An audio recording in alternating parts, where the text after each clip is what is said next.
in the room, breathing slowly. Oh, you know me.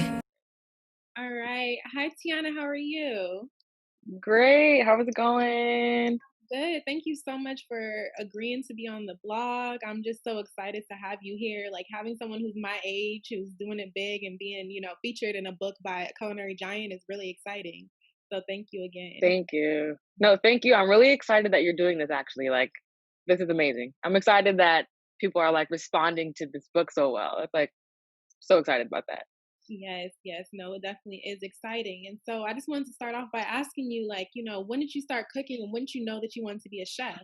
Did you go to culinary school? Did you start off in restaurant kitchens? Like, how did you get where you are? I started cooking. Okay, so I started cooking when I was younger, like before school, you know. Like I knew that I loved food. But in school I started taking food classes and then professionally, I started working in restaurants. I did go to culinary school. I got a scholarship to go to culinary school through this program called CCAP. And then from there, I ended up going to work into restaurants. So it kind of like got my like skill set from cooking at home, cooking at school, and then working in the restaurants a little bit. But yeah, that's pretty Okay. much it. Actually, I've been cooking professionally for a little. How long has it been? I don't know. I want to say maybe like 6 years now. Okay, so you have Yeah. a little years under your belt. No, that's really exciting. And like especially now, you also not only are you doing restaurant cooking, but you have your cooking YouTube channel, Cooking with Tea, and you kind of show us home cooking, how to Yeah. be able to bring a little bit of the restaurant into, our kitchen. So can you talk a little bit about Yes. why you decided to start that and what kind of tips you would give to home cooks for kind of trying to improve our skills? Okay. Why I started cooking with tea? Actually, it's always been my dream to have my own cooking show. Mm, It's been like a childhood dream of mine to be like a celebrity chef and have a TV show. So cooking with tea is really just like my outlet for like getting that started. And it's wow. like really only the beginning and like the foundation of it. And for home cooks, I would suggest just trying things and like trying different cuisines and just like exploring different like flavors and getting your palate really going because that's important to like learn the flavors and just eat pretty much. That's how you really learn, like it's just by eating. I will eat. I want to thing because you're featured in, of course, in Marcus Samuelsson's new cookbook, The Rise, all about highlighting all these different Black chefs. But before we get into that, I was watching your YouTube video where you cook through the recipe that's inspired by you, which is Yes. a chicken and shrimp tamarind broth with rice noodles. And you mentioned something about how you were putting a pinch of salt in there, but you said not a regular pinch of salt, a chef's pinch of salt. So can you talk a little bit more about seasoning? Yes. I feel like salt is a scary thing Hmm. when it comes to cooking, especially if you're not like a seasoned chef and you haven't been cooking for a long time or a home cook you haven't been cooking for a long time. People are scared of salt Yeah, because we've all had salty food, exactly. right? Yeah, exactly. And you don't want to make it too salty and you don't want to make it under salty. You just want to find that right balance. I think that I say chef's pinch because like I've worked in restaurants, so I know what how much salt things usually take. Mhm. And when I go for that pinch, people are like, "That's not a pinch. That was like an excessive amount of salt." But really, that's like what I mean by chef's pinch of salt. Mhm. That makes sense and Yes. it's flavored. No, that's definitely a good tip. And so can you talk a little bit more about, working in kitchens, working right now at Red Rooster? How has that journey been? How is it having Marcus Samuelsson as your mentor? How is it working in Harlem? All that good stuff. Okay, so actually, I'm back in Los Angeles. Oh, okay. So Yeah, talk so I was the sous chef at Red Rooster in Harlem. Mhm. Um and that was amazing. I learned so much there. I loved it. I loved working in Harlem. Harlem really just like gave me a different edge in my approach. Like living in Harlem really gave me a different edge in my approach to cooking, my edge to just like living in the world. Yeah. Because it's very different. You've been to Harlem. Yeah, I'm from California myself, so even now living out Oh, here, okay. yeah, I live in Jersey City, but it's definitely just a different like grit kind of thing. Yeah, it is. And it's just a lot of character. And I loved working in Harlem. I loved being a part of that community because it really is a community. It's like a really it's a vibe. And I loved working at Red Rooster. Red Rooster was an amazing vibe. I actually came back to California when the pandemic hit. So I've been back in California ever since. I've just been working on like media things, working with some cool media outlets, doing things for my channel, private chefing and things like that. But yeah, Red Rooster just opened back up not that long ago. Okay, so it's time to be able to pay a Yeah. visit. I've never been, so that's Oh, definitely you gotta go. before the pandemic hit. So I'm definitely planning to make my way up there. But that's cool. I'm a little jealous of you being, on the West Coast. I haven't been home since the pandemic, so I definitely am jealous of that. Um, and so just going more into you talking about now you're doing some media endeavors, some private chefing, that's really exciting. And you have different cuisines that your clients are of course asking you to cook. And so I want to know more about kind of like your heritage and how that influences how you cook, in terms of how you define Black food, how does some of your Filipino heritage play into that, all of those type of things. Yeah, I know it's okay. a loaded question. That was a great question. It's just a lot. Um, but I think that um being part Filipino and part Black, I mean, I grew up eating a lot of food. You know, like any gathering with family or friends was surrounded by food. And like the foods that we're eating, obviously like Filipino food and soul food. And my favorite foods are Filipino and soul food. And I definitely take the flavors from my childhood, certain things like fish sauce, tamarind, you know what I mean? Like adobo, soy sauce, bay leaves, peppercorns, like those flavors are definitely influenced in my cooking now. And I definitely do um, put those things together. I collaborate the flavors together. Um, but what do I feel? You said, what is my version of Black food? Is that what you said? Yeah, like how do you define it? It sounds like you're kind of talking about these interplay of cultures almost. Okay, so Black food, Black food. I feel like Black food has been put in a box. Black food is soul food. Black food is Southern food. Black food is down south. Black food is grits. Black food is fried chicken. Black food is biscuits. Black food is mac and cheese, collard greens. Uh-huh. But that's just like in a box. I feel like for me, when I think of soul food to me and Black food to me is like the food that speaks to your soul and comes from your soul. You know what I mean?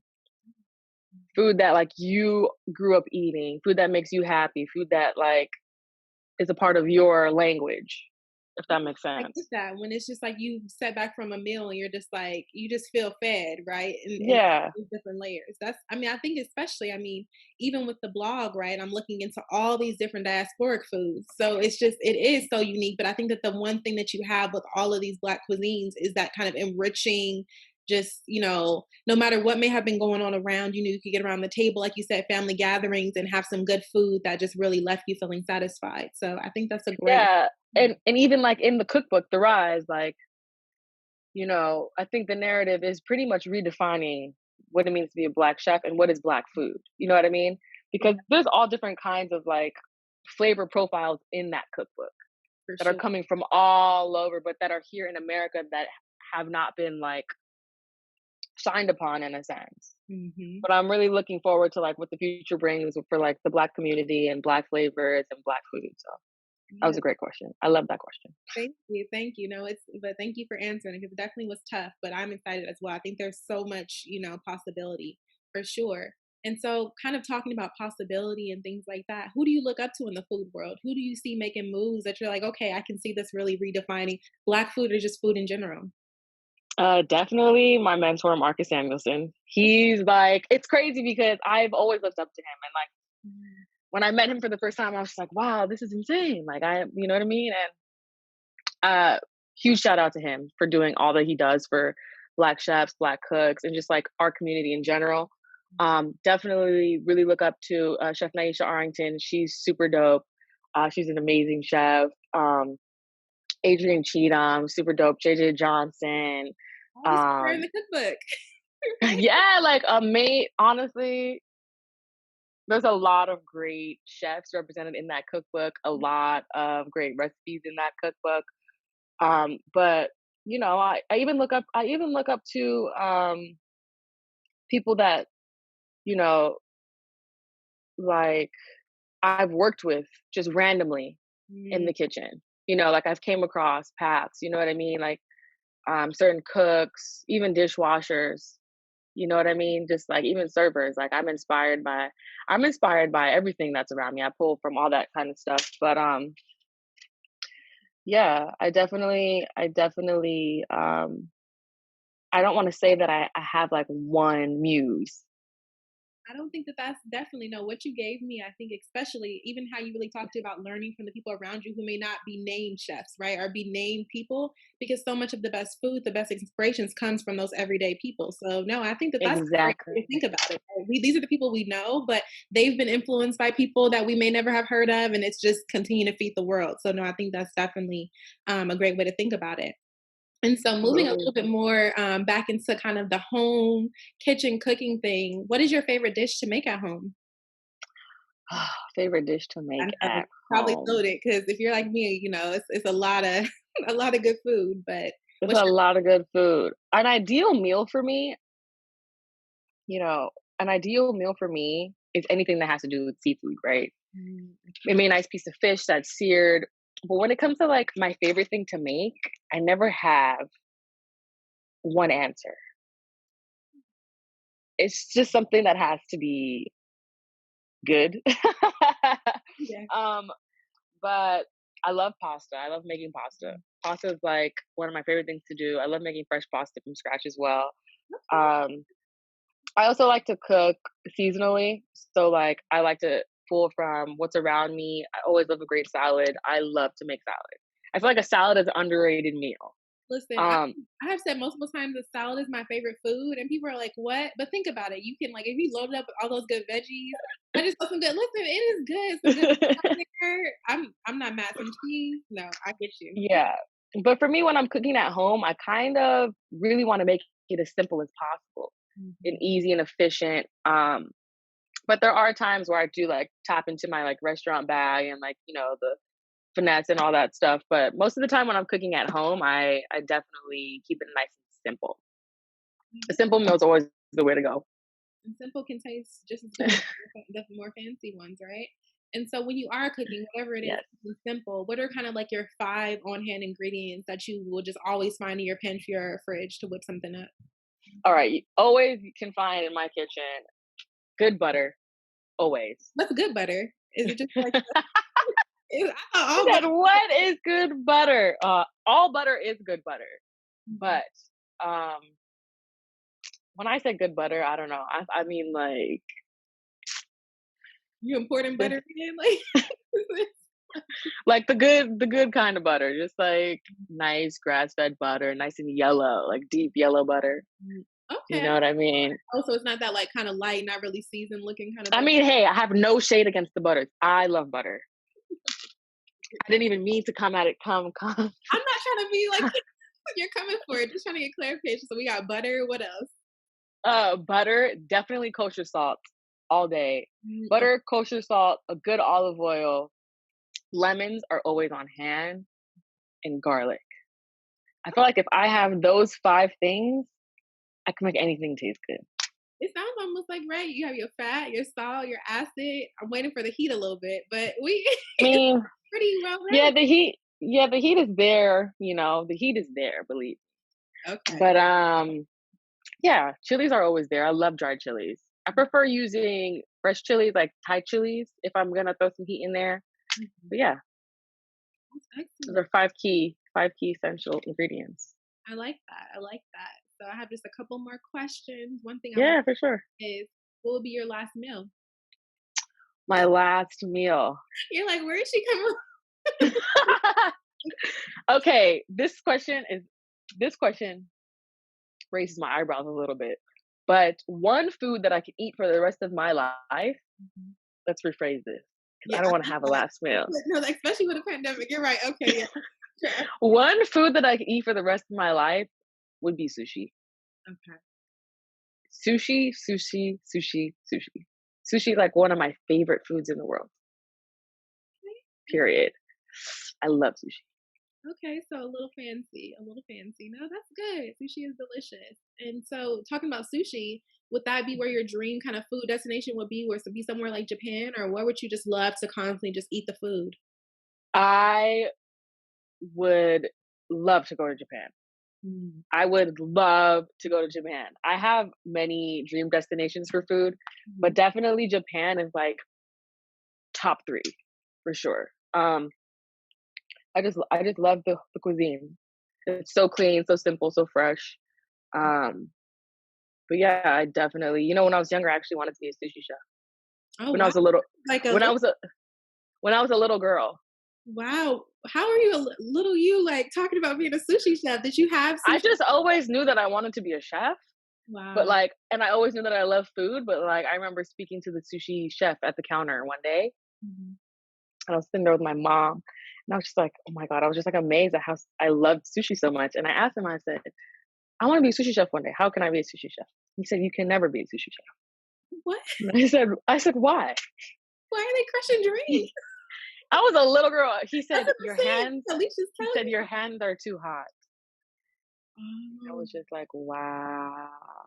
no, because you're working with Wow. make sure everything stays icy. No, because I'm a woman and Oh, my hands are too hot. He was just trying to, it was like a thing. It was like a I traditional, I don't know. hope that this is like for the best. Like, oh, there's something. Well, people would call. Wow. So it's mostly men then that are the sushi chefs. That's kind of it's like a gender thing.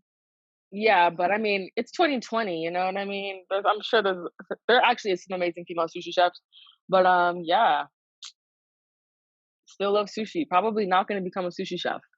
Definitely using Japanese flavors in my cooking though. No, I think that's cool, and I think where you're at right now is just as cool as being a sushi chef. And so, what I want to, right? I mean, you're doing like amazing things, despite whatever things people may put. You're not letting anybody put anything on you with that. Mhm. So, kind of asking, do you have any kind of projects now or anything? I know you talk about media. You might have to keep the stuff on the low. That's fine. But do you have anything that you might want to share that's coming up that we can look out for with you?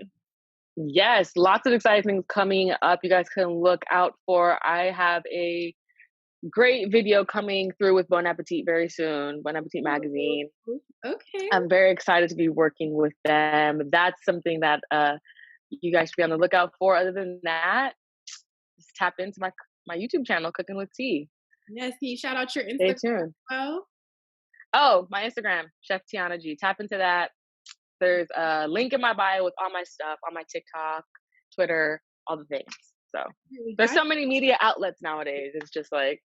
but no, definitely. Thank you so much again for coming and showing up and being the first interviewee from the book, The Rise. So we hope some good things from that and good luck with everything that you have going on. And definitely, everybody, please follow her and support. Love seeing, same age mate doing big things in the kitchen. So thank you again so much, Chef Tiana. Thank you so much for having me. Of course. All All right. right. Take care. You too. Bye. Your head on my pillow, say, ooh.